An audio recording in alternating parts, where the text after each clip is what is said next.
Lord be with you. And with your spirit. A reading from the Holy Gospel according to Luke. Glory to you, O Lord.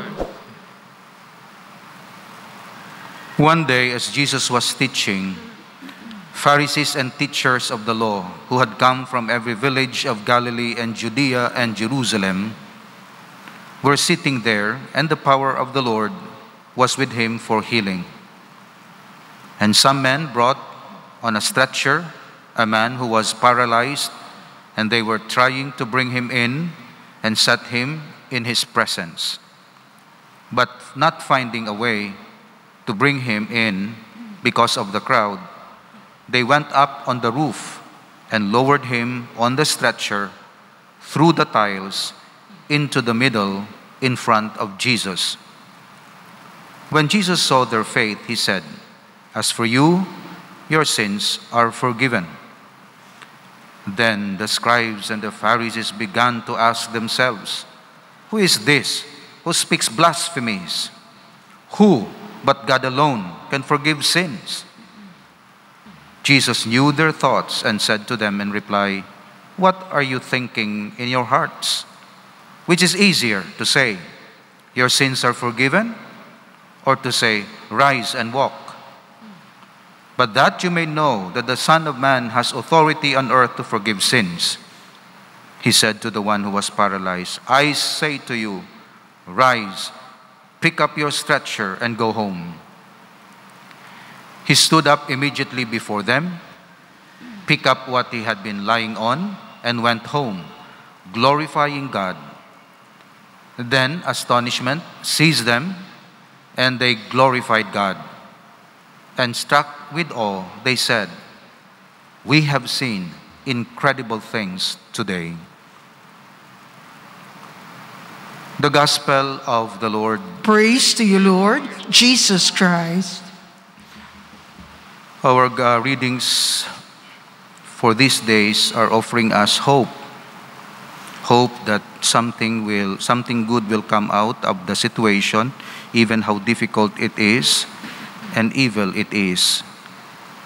Because the power of God, which Satan cannot duplicate, is his capacity to produce good out of negative,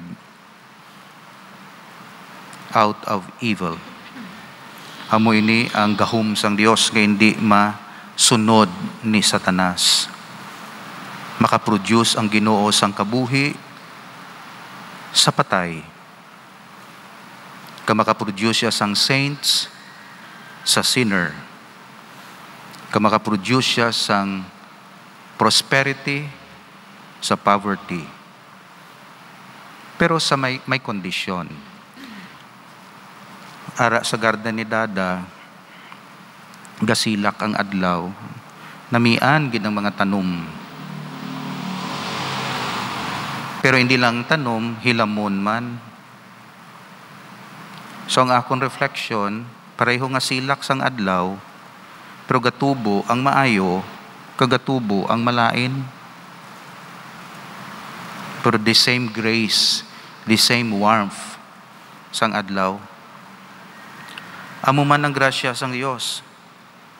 Hatag mo sa tao, pwede yan magamit kay hilamon siya. Pero grasya na sa Dios. Manggad na mo, kabuhi. Grasya. Hatag mo naman sa isa, maayo siya. Wheat siya, weeds. Pareho nga grasya. That's why, ang Diyos nagahatag grasya, nagadepende sa disposition sang tao. Kung nahimuon niya, tani kung maigo lang tani ito ang tanom, ang roses ni Dada, kag hindi na ito magtulubo, itong mga weeds, kaling hindi na, imposible na diri sa kalibutan, nga ihulog lang sang Dios ang ulan sa mga maayo, ang hindi ya wala.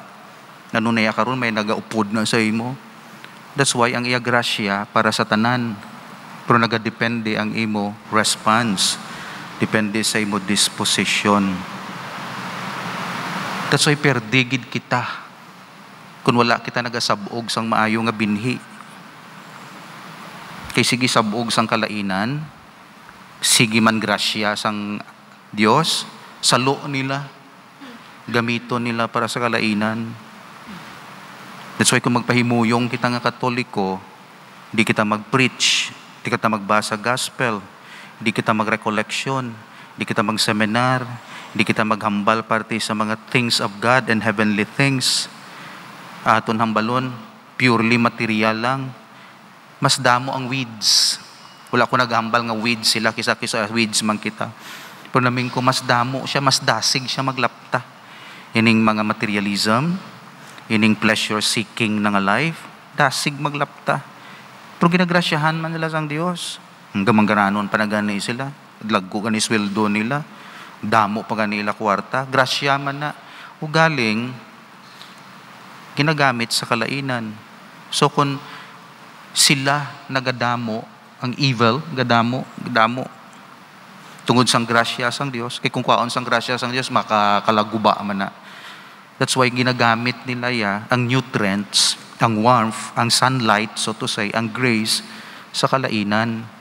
Nga ginatudluan kita nga Katoliko, believers of God, followers of Christ, yaning mga grasya, gamiton naton sa kaayuhan.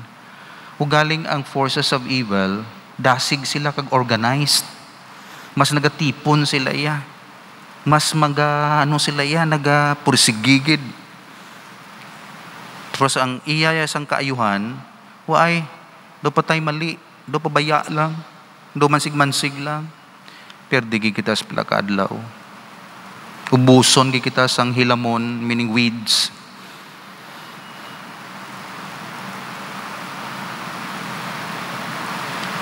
So, ang ginahambal ko ini, tungod, promise ng Diyos, may hope siya, may grasya siya. Ang desert, himuon niya nga garden, kag-arao sa Book of Isaiah, the first reading, ano na da, makun ano-ano da, himuon niya nga maayo. Pero depende sa reception sang heart sang tao. Ti kung hindi mo na yan pag-evangelize, kabataan ninyo, pabayaan nyo, ubuson na yan sang enemy. Kwaon niyang heart yan na kag soul. That's why ginabantayan, kaangay kay dada, ginabantayan yung mga tanom niya, ginaguha ya hilamon, roses, ginabantayan na, gina-form ina, ginapangamuyuan na, gina-bless ina. Kaya kung patay mali lang kita nga okay lang tanan, dugay daog gidi ang kalainan, ubos kita tanan, tabunan kita. So mga reklamo tao, tinga ang kalainan, ginaano sang Diyos, kay ikaw gingrasyahan man, wala mo lang ginimo mayo. Sila gingrasyahan man na, galing ginimo lang sa kalainan. Galing kay abtik sila sang sa imo. Anong hambal ni Jesus? Kung ang pagkaabtik sang enemy, kag sa mga dishonest nga people, amo man ang pagkaabtik in a positive way sang mga maayo nga tao, hindi ni sila magdaog. Kung ang ila perseverance, kag ila commitment sang malain nga tao, tupungan o lapawan sang commitment sang maayo nga tao, hindi ni sila, perde ni sila. Ang problema, ang commitment sang mga maayo, so kung sa side nga maayo, hindi pareho sang commitment sang malain. O tanawab la isog pa sila sa mga fake news. Nga kamo pa isog fake news na. Ano ang ginaobra sa maayo? Of course, pray kita. Importante gidi long range ini, hindi niya gulpi nga kada election lang magwa ka lang imo no. Long range planning ni sa bata. Sa mga kabataan, i-form mo ng technique, di ba?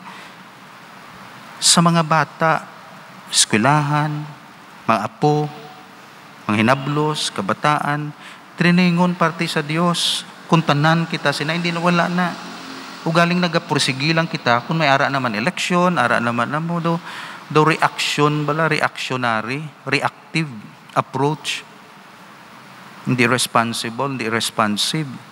So tani, amo nang himuon, hindi lang hindi maghandom gin nga lapad gid. Imo lang bata, mo na gin entregar sang Dios sa imo. Ano bala? Apo mo tatapa tagaida sang time, katikais bala. Iban katikis pa yan nagakatikais. Tiara man ng parents. Tudlo mo lang sa katikis, mag-Our Father, tamad ka imo ya, wala ka rosary. Pagka first communion sang bata, hindi siya kabalo.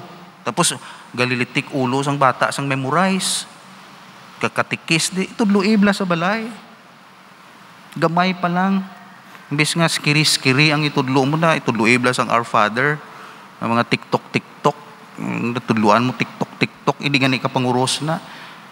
Kabalo siya magsaot, anong ibuli, yada, skiri. Allah, nami man ang bata. Pagkatapos, sige, pray kita. Hindi siya kabalo. Nga mas ginatudluan siya sang kung ano dira sang sa pagka-Kristyano, pagka-Katoliko. So ako diya, kabudlay, long range na yaya sang Dios nga plano. Pero ginatagaan kita sang mga tatapon naton sa idalom naton. Ti ako ya kamo diri sa lapas, sa iluhon ako, iba naman. Sa masarangan ko lang. Ti imo man amo nang tatapon mo, parents, amo na ginatagaan kita sang para nga ang commitment, kag ang seed, ang oras gani magtupa ang grasya sang Dios, receptive ang heart. Kag imbis magtubo ang malain, maayo. Kay na prepare ang heart sang bata to discern what is good and to choose what is good even how hard it is. Kaya na-train na siya sa iya values. Pero kung skiri-skiri ang value, tagaan na karon sang grasya, lain ginaya ang iya nga himuon. So amo na tani ang approach naton. Of course, nako-operar kita, tanda nagabinuligay. Pero hapos lang nati Father, anong plano sang Dios? Ako munam kung diin animo assignment, himua. Kung parents ka, himua bala. Kung teacher ka, himua bala. Ako paris priest, pari ko, himuon ko man. Madre, ti iyaman. Kung nagahimo kita, wala saligay, wala ga overlap, dasig kita sa evangelization. Kung galing kay, wala mo na himo-imo, tapos hikayan mo pa kuya, wala mo gani himo ang imo, tapos i-criticize mo sa akon nga nagatinguha gani kuya magmaayo, i-criticize mo pa ko, nga ikaw gani, way mo nang himo, di na be? Hindi maayo. So that's why, ang technique is this, himuab lang imo. Parents, teachers, lawyers, basta Catholic, doctors, himuab lang. Himuon ko man, and then coordinate kita. Agud pagtupa sang grasya sang Dios. Gapamulak kita ya. May hope kita ya. Pagtupa ya, nagalambo kita ya, naganami kita, kita. Kay receptive kita. Kabisan pagtupa to, sige man tubo sang enemy, dasig kita ya. Dasig kita. Dasig man sila, pero dasig pagig kita mag-multiply, dasig pagig kita. Di kita maano. Pero anong bal ni Jesus, ang balya, tapusan sang panahon, ba ilang daya, patubuan na siya dungan. Pero sa katapusan sang panahon, ang imuon mo niho, suguon yang iya angheles, panggabuton to ang malain, higtan, kigtagbong sa kalayo, arada parabolya. Pero ining mga matinggas, dalon niya sa iya tambubo, sa iya bodega. So ano ang sitwasyon naton subong? Pamalandungan ta ina, kag ikaw bala, 90 years old, 50 years old, ako 56 years old. Pamunga na kita ya, sige na ya, hulog sang bunga ta. Tapos ang bunga ta, mamultiply naman na. Pasigahan naman na sang Diyos sang iya grasya. Ulan, init, so to say, nutrients para magtubo sila. We pray na ma-realize ini. Pero ang promise ni Jesus, niya maggamay ka mo. Sabi niyo, madamo ka mo, persecute ka mo. Hindi lang dungan tubo niyo. Kuguon ka mo siniho, persecute ka mo, dalon ka mo sa gobernador, dalon ka mo sa korte, persecute gig ka mo. Ang mabilin, remnant. Pero ang remnant nga ini, halin sa ila, manalingsing. Tanawang image ni nga ginano ni Christ, manalingsing. Butang balon, abi mo daw perdi ang church, daw patay ang lag, ang kahoy, abi mo daw patay na, perdi na, wala na nagtubo, wala na puslan.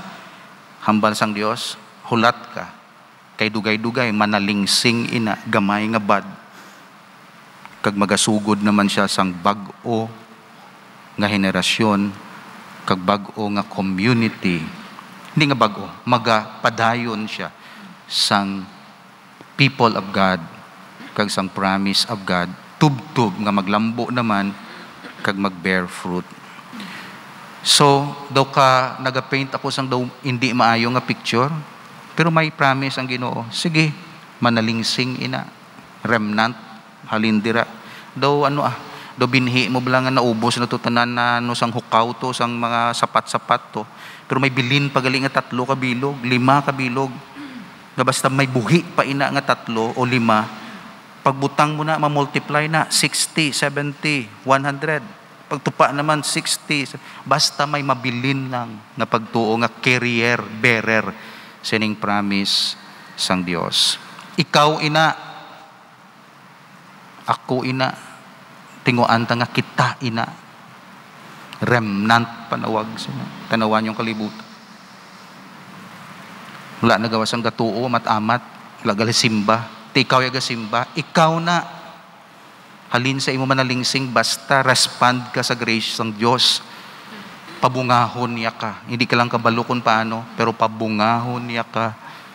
Kay ikaw, bearer of God's grace and God's promise. Amen. 8th day of our novena and our litany will serve as our prayers of the faithful.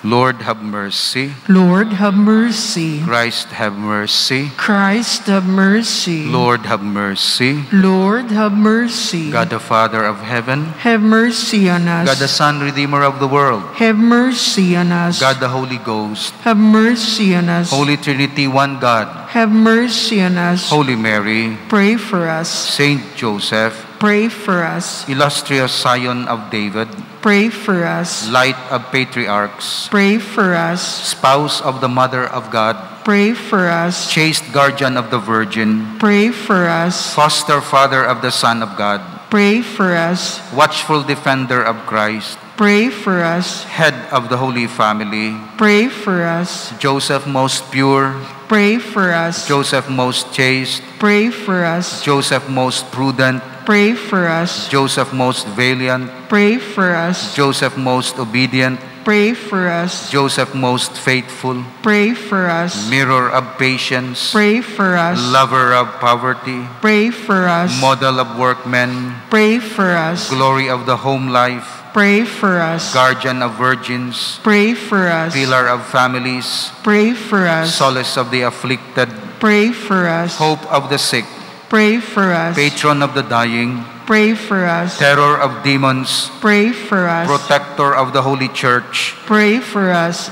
Lamb of God, you take away the sins of the world. Spare us, O Lord. Lamb of God, you take away the sins of the world. Graciously hear us, O Lord. Lamb of God, you take away the sins of the world. Have mercy on us. Let us pray. Hail, guardian of the Redeemer, spouse of the Blessed Mother. To you God entrusted His only Son. In you Mary placed her trust. With you Christ became man. O blessed Joseph, to us too, show yourself a father and guide us in the path of life.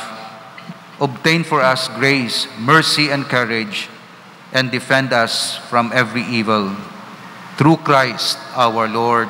Amen.